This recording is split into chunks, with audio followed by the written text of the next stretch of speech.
But I'm really curious to know if anything surprised you in the Mhm. testimony of the women. Was there anything different? What Yeah. were you expecting? And then was there anything that Yeah. came out of there that you didn't expect?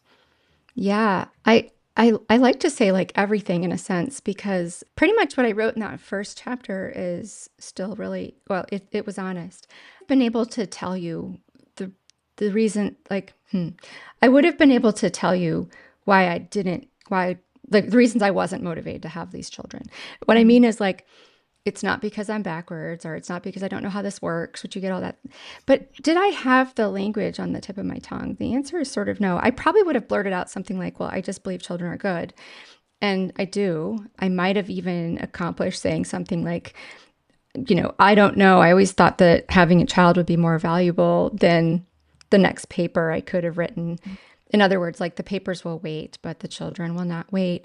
But kind of like a deeper or more articulate expression of that, I think I would have struggled with. And I had struggled with it. I mean, you get asked all the time. I'm sure you do with 4 children. Mhm. If you bring, I would say more than 2 children out in public at this point, you're going to get asked, like, why do you have all these kids? Are they all yours?